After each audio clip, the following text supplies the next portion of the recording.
দুধ, পনির, আইসক্রিম, মিষ্টি, পনির শুধু নয়, এবার গোমতী ডায়েরি বাজারে আনতে চলেছে জলও। কিছুদিনের মধ্যে তা বাজারজাত করা হবে। 23 জুন আগরতলা টাউন হলে এক অনুষ্ঠানের মাধ্যমে মুখ্যমন্ত্রীর হাত ধরে এর উদ্বোধন হবে। বুধবার একথা জানান গোমতী ডেয়ারির চেয়ারম্যান রতন ঘোষ।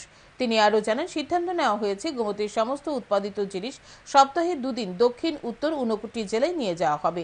ধর্মনগর থেকে সাবরুম পর্যন্ত গোমতী ডেয়ারির উৎপাদিত সামগ্রী যাতে মানুষ পায় সেজন্য পদক্ষেপ নেওয়া হচ্ছে বলে চেয়ারম্যান জানান। তিনি জানান, কমলপুরে টাটার বন্ধ হয়ে থাকা ডায়েরিটি গোমতীর অধীনে নিয়ে আসার জন্য চুক্তি নিয়ে আলোচনা হচ্ছে। তিনি আশা প্রকাশ করেন, আগামী দুর্গাপুজোর আগে হয়তো সেটি চালু হয়ে যেতে পারে।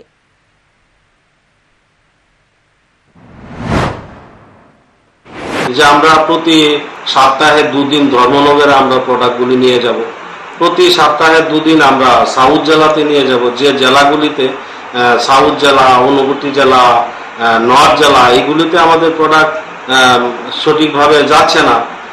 তার জন্য আমরা উদ্যোগ নিয়েছি যে ধর্মনগর থেকে শুরু করে সাবরুম পর্যন্ত আমাদের গোমতীর ডায়েরির প্রোডাক্টগুলি যাতে মানুষ পায়, মানুষ যাতে আমাদের এই প্রোডাক্টগুলি গ্রহণ করতে পারে, তার জন্য আমাদের উদ্যোগ নেওয়া হচ্ছে।